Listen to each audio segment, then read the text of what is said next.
Hello and welcome back to Billy Ho's Sports. Happy Stephen Foster Day, everyone. Plenty of time left to catch all 6 of the preview videos I've got out. Don't miss them. Featuring Fleur de Lis, Wise Dan.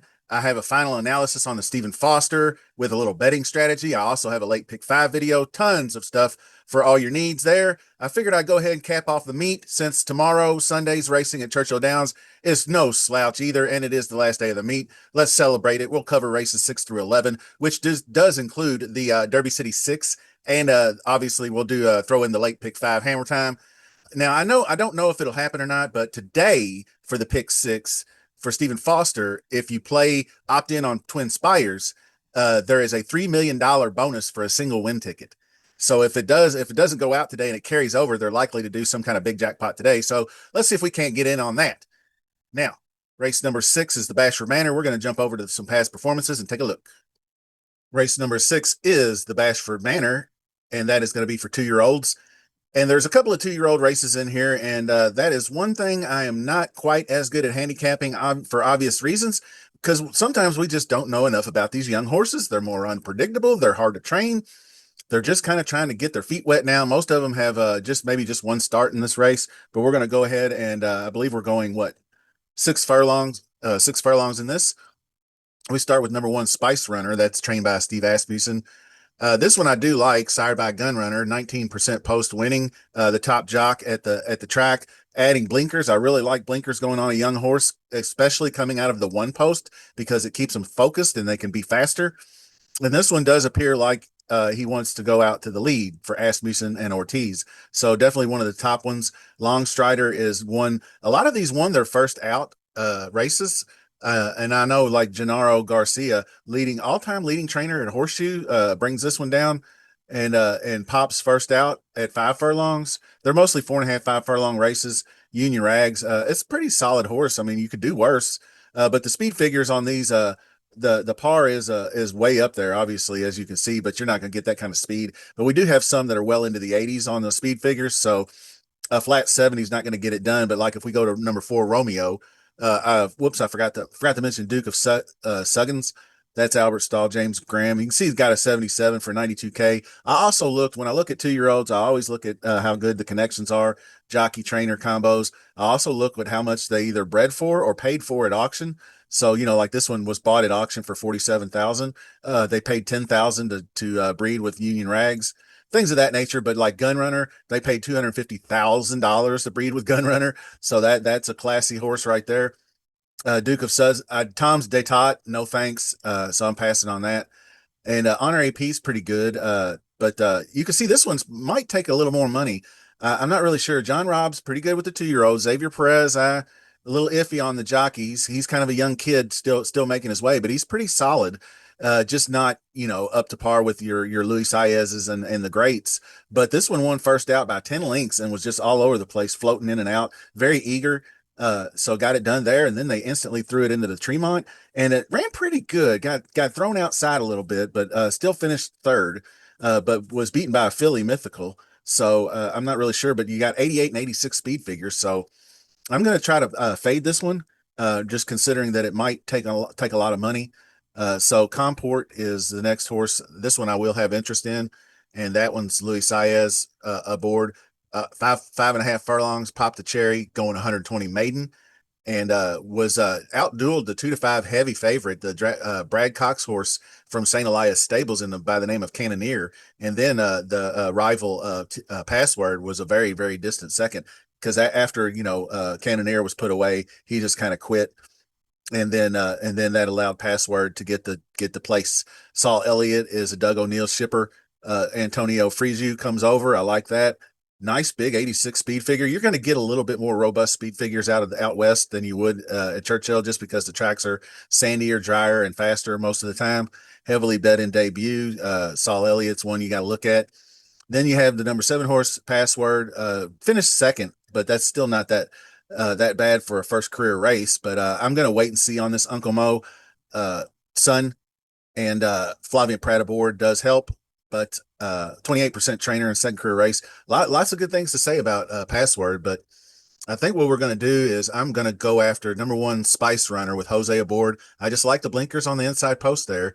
And then I'm going to look at the 5 and the 6, Saw Elliott and Comport, and maybe try to fade Romeo or just use at the very bottom. Hopefully that one goes off as a favorite. So number one to win with the 4, 5, 6, 7. So I think the leg one of the Derby City 6 is going to be a 1, 5, 6. I'm going to try to fade that 4 and get off to a good start. Let's go to race number 7, and that is going to be the debutante. This is the filly version for 2-year-olds. You got Essential Coffee, 5 furlongs. Bunch of these won. This one won big time. 8 lengths. And Asmussen gets the catbird seat again. And so he's got the one post in both of these races, which is kind of crazy. Nyquist and Sire, big 8 length win, 86 speed figure. All signs point to a used in that category. Vajra, I don't think so. I don't really like first time starters, period, because you just don't know what you're going to get. Some of them pop, some of them don't, but the percentages are down. I always play against just because there's other horses that have had experience and better, like Light One Up, WON, 1 down, 1 to go. So gets the win first out, 87, big speed figure. Doug O'Neill, here's Freeze You again. I'll have interest in this one by City of Light.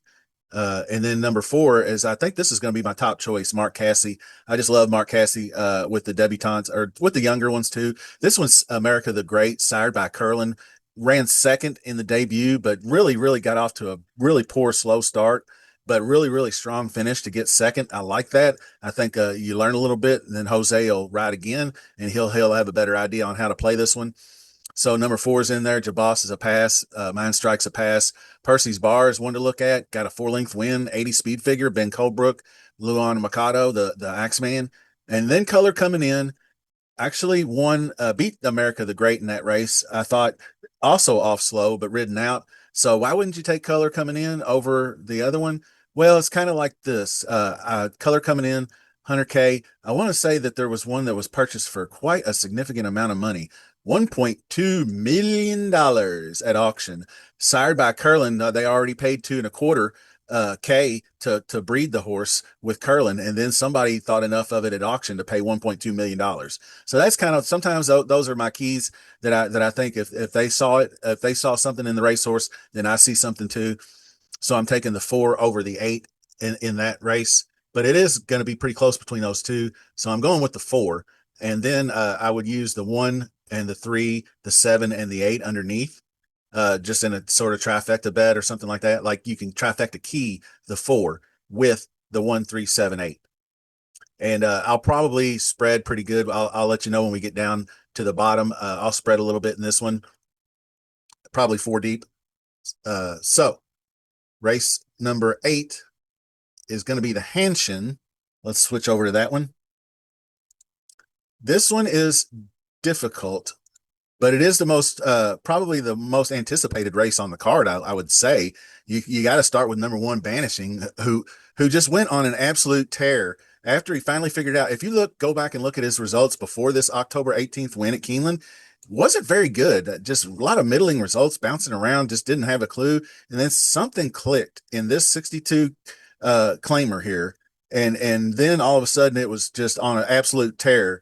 And wins at Church, or misses by a head to Liberal Arts, wins 3 straight wins at Oaklawn. Really seems to like Oaklawn, and no disrespect to Churchill Downs either, because he's won there as well. But you can see the decline. This is where, and I was actually on the decline train, I believe, for the Oaklawn handicap. I thought the Oaklawn Mile was the final one where he beat Saudi Crown going down the stretch, and I thought, well, he did it again. And then he came back in Oaklawn, almost did it again, got beat by First Mission. Then I really thought he was going to fail in the Churchill Downs Stakes, but the cutback must have helped. And then actually they rerouted, instead of going out toward the front like they did here in the Razorback. This horse is so versatile. They took him all the way back. He got pinched at the start, but he still came from all the way downtown, and then almost got there by a neck, was part of that spread across. But Mindframe clearly got up. But Vanishing, it was a really close photo with Vanishing and Nisos. But I mean, to run that good, it's like, dang. So I finally thought, okay, now this is where we're going to get him, and we finally got him. He leveled out and floated, and he got pushed outside in that Blame Stakes. So I figured, oh, good time for a layoff. Nope. we're running him right back a month, not even a month later, really, in another race. But they are shortening up to 7, and people might be a best bet. Got Jose Ortiz aboard, coming back on for the Churchill Downs Stakes ride. I can't back this horse on yet another 11 straight starts in the form cycle. How do you not give this horse any kind of break? He just keeps running and running. But when you start to see the decline, I get it here. We're going seconds and we're almost winning still. But this he was beat and not did not look good coming down the stretch. What was it, a 6-horse race? And he finished 5th. So I don't know what we're going to get here, but play him at your own risk, I guess. Judge Miller, I think, is a pretty good sleeper play. I went on a little bit of a rant there, so let's try to get back on track. Best actor, speed figures are pretty weak, but so I'm going to go down here to Saudi Crown. And what can you say about Saudi Crown? He's going to be on the lead. Will they catch him? I don't know. Does have, I believe, a race at Churchill Downs. Just once won a 6.5 furlong allowance race for 127K, but that like the Lake Washita, I believe that's how you say it, where he beat Mystic Dan, held off very game Mystic Dan. I mean, this guy just runs his race every time, and it's just up to you to catch him. So if you can get him into a murderer's row type of pace, then he's gonna probably falter down the stretch. But if he's in it to win it, then and gets a little bit loose and less pressure, he's hard to catch.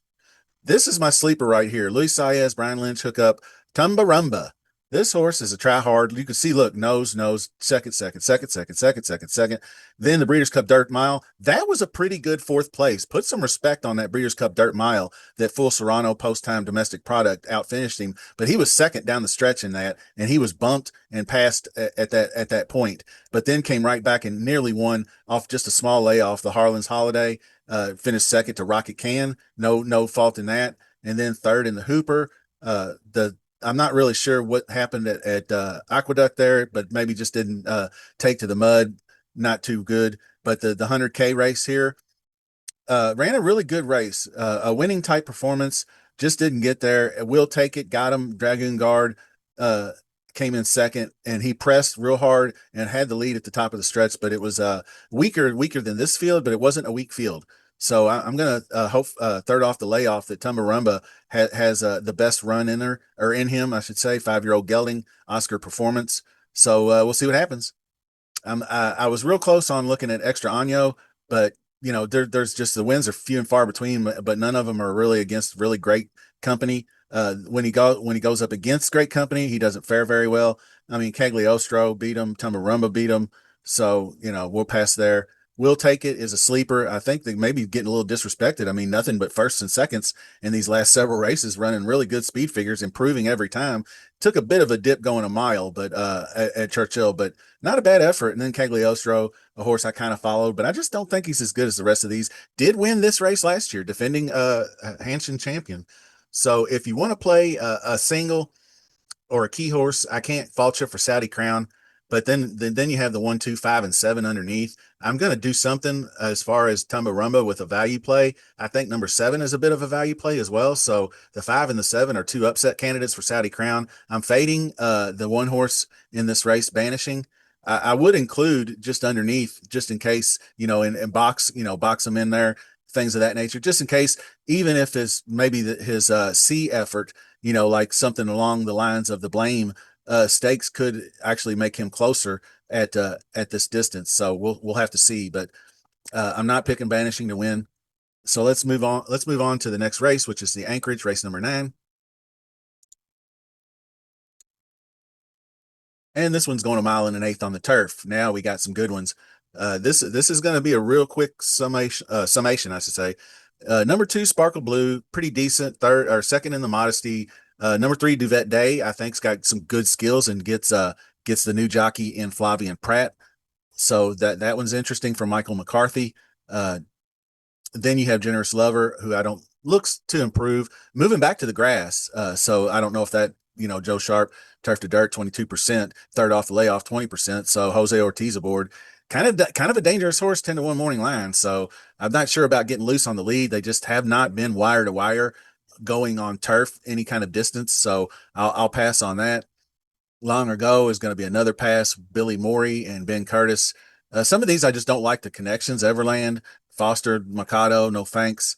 Here's your winner. Well, this is my favorite horse to bet here recently. Peanut Betty. I missed this 5-1 win right here. I knew after the second, I had her at almost 12-1 at the Distaff grade 2, and she got beat by a neck by Luis Saez, and now Luis Saez is riding her. So he jumped on. He knew what he saw, so he took her in the mint julep and just drummed him down the stretch. We'll get to this one in a minute. That's Charlene's Dream, the next horse.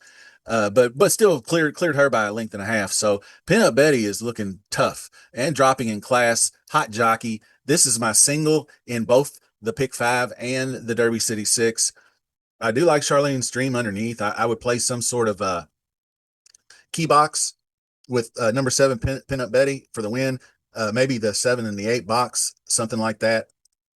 So single in the 7. Race number 10 is the Maxfield. Here's our next most interesting race, I would say. And this one has a few good ones in here that were kind of on the Derby trail for a hot second, but the one that stands out to me is Captain Cook. I liked all his races. He's gone on to the lead and broke his maiden right there, going 7 furlongs at Aqueduct. Seems to like Aqueduct, so getting away from Aqueduct is interesting because he did try the maiden first race out at Churchill Downs and didn't fare so well. So I don't know if that has anything. Probably had some trip trouble, but the Withers was a really big effort out on the lead, pressing the pace and handled 9 furlongs, 9 furlongs, 9 furlongs, and now we're dropping down in this one, so we're going 7 furlongs in this race. That's a big break. So I think he's the one to catch. Rick Dutrow brings in Irad Ortiz to take over for Manny. So this is he wants to get this horse a win. So I think Captain Cook is a good horse. You could take a shot at singling, but this is a big field. So we'll have to see if there are defections, scratches, and this field gets down around 8 to 10, which is going to be tough to do. But 8 to 10 horses, I would consider singling definitely. I'll probably do it anyway, be honest with you, if you feel confident enough. Perfect force, no thanks. Retribution, say that hard. Okay. Up and coming, Sherry DeVoe, Jose is riding again. 2 for 3 so far, going 6 furlongs.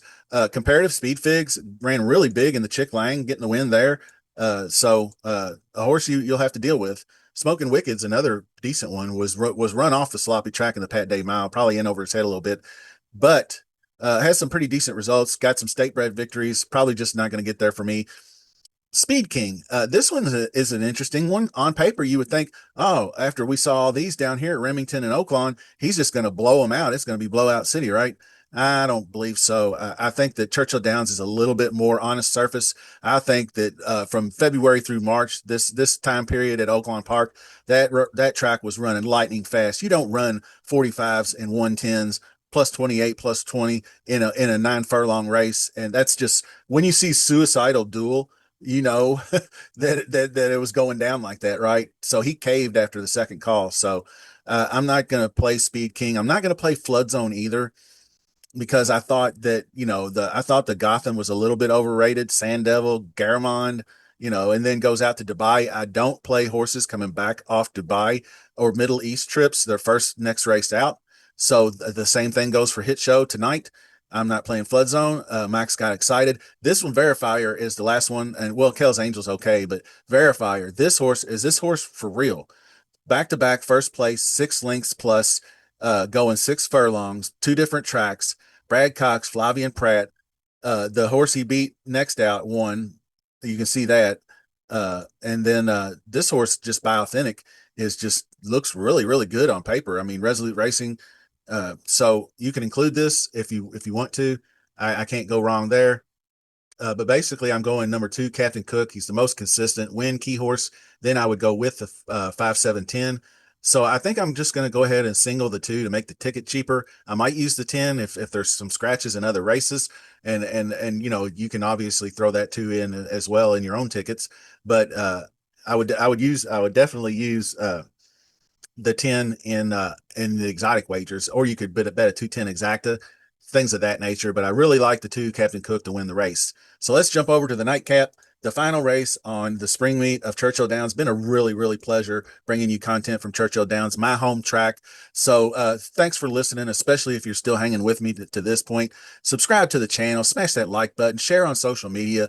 I really want to grow this channel. So let's get it going with the last race, mile and an eighth on the turf, fillies and mares. 3-year-old Upward, Kimber Spice. I keep wanting to say Kimbo Slice, and I'm sure that's got to be some kind of a parallel there, but pass on that. Too Late Baby Doll. This one was a really good second place. I actually ran third. But what something happened down the stretch. Let me look at my notes. Couple of races at two, competed pretty well. Opened up in 2025 on the Churchill Downs turf. She was really rank early, stumbling around. She was tossing her head around so much early on in the race. She lost her footing for a second, stumbled a little bit. But once she settled down and Graham got her in a great spot, and she dipped inside to the two path instead of staying on the rail, or I should say she weaved outside. He had this filly on the inside and the rail was there. Whenever the rail's there, you usually take the rail, but he decided to go outside of the leading horse. And I think he lost a little bit of ground, but it's just a tactical move there. But she seemed to hit the pause button when, and like it said, I believe it said something about her hanging. Yeah, hung. And I don't know if the shift in paths did anything to her, but I think she's ready to win. That's what I'm looking for, as a horse that's ready to get that win. Maserat's one of them, the 4 horse, back hurling, competitive, 86 speed figure. Ben Curtis, really, she made the sweeping 3 wide move right here, and then vied, but was bested down the stretch. It was a really good move. It looked like a winning move, but it looked like Curtis had some trouble keeping her steady, and she actually was had trying to get her good foot going, but just didn't quite get there. So you can see the 2 horses that finished first and second, Stella Fi and Fleetingly, uh, both won next out. That's a really strong key race. So Maserat definitely, and then Good Game's another candidate to the win. Really getting close now. Made the move to turf and improved. Fourth at Keeneland and the runner up at Churchill Downs. She passed up Maserat down the stretch and got so she's ready too. I think number 6 Marble Arch. Don't take first time starters. Mary Madison is one that I think you can play. Just one start under her belt, but a 4th place finish on the dirt. So she had a bit of a rocky break. I think she still needs a couple more races unless somehow Jose unleashes her on the turf. So if she does just cut loose on the turf, she can win. Philip Bauer, can't go wrong with that. Then you have Hope Diamond, Maple Syrup, other horses. Get down to my next 2 favorites, Straightforward and Miss Pharaoh. So Straightforward moved forward in her last race, but I don't think she's quite there. The jock moved her into position, got walled off down the stretch, but she was running late. So the golden boy gets pulled off, Keith Asmussen. And I know you hear lots of people talk about the nepotism with Asmussen and some really good horses, because when he can get jockeys like Flavian Pratt and Joel Rosario to ride his horses, but he's still putting his 2 dipshit kids on these horses. What's his name, Eric Asmussen riding Booth in that race. I think it's disrespectful. It's just like big timer Steve Asmussen said, if you want me training your horses, my kids are going to ride them. That's just my opinion. I mean, it's not really all that, but I think that it's a huge improvement putting Pratt on. So it just kind of tells me he's a little more serious about getting the win here. You can see 4th, 6th, 6th. So we'll see how the horse does with Pratt aboard. Then Miss Pharaoh. These are half sisters, actually. American Pharaohs, half sisses. So Frankie Dettori is up on this one. Gutierrez had this horse in really good position to win. She probably should have won that race, honestly, but she broke well. She just lacked a little running room, and Gutierrez had to wait just a little bit and then got the lane opened up for her, and she just lugged in. She nearly ran into the ass end of the 12 horse, to be honest with you. So if you go back to Twin Spires or someplace and watch that race again, you'll see what happened. But I think she's ready. I think she can improve here. And Gray Lee, if you like the first Lasix thing angle, take a look at that, but I'm not going to do it. Anthony Mitchell, pretty unknown trainer. So no thanks on that one. And alternate entry, the AEs. So there probably will be scratches, and the AEs are here. I think Eyes on Italy, McPeak Hernandez is really the only one I'll look at. I don't think either one of these 2 will hit my radar at all. So my race 11 selections. I think I'm going to take the number 5 Good Game for the win. Tentatively, I mean, there's others that are just as good here, but then because I like the 2, I like the 4, I like the 10 and the 11 underneath. So let's round out the we'll start with the Sunday 50 cent late pick five ticket. We're gonna go, I believe that goes race 7 to 11. Race 7 is 1348. Race 8 is 145. Race 9, single to 7. Race 10, single to 2. And then we're gonna spread in the 11th, 2, 4, 5, 10, and 11. So that is a 4 by 3 by 1 by 1 by 5, and that equals $60 for a dollar ticket. So this is a 50 cent pick five, 30 bucks. Can't beat that. And then there was one more, the Derby City 6. Let's go ahead and do that one. And so 20 cent Derby City 6. So it's basically like the pick five ticket, and this is the first leg is the race 6, and that's 1, 5, and 6. We're going to go there. So we're going 3 deep. Then we go 1, 3, 4, 8, 1, 4, 5, single to 7, single to 2. Then your same 5, 2, 4, 5, 10, 11. That's 3 by 4 by 3, and then by 1 by 1 by 5. And if you take 20% of that, it equals $36 for a Derby City 6 ticket. So pretty reasonable tickets there. And that is going to do it for the Churchill meet, I suppose. So I really do appreciate everybody joining me, staying engaged. The comments are great. Remember, we're going to be doing a lot more split the pot contests, maybe some other kind of contests down the road. We'll figure it out as we go. But best of luck, Lane Wilkerson and the other winner. I believe we're going to get Sheila in the mix. So Sheila's going to get the other ticket, and then after that, we'll start looking down the road to Travers, Jim Dandy, Haskell, all kinds of stuff coming in the late summer. So stay engaged, subscribe to the channel, hit that like button on your way out, and we will see you soon.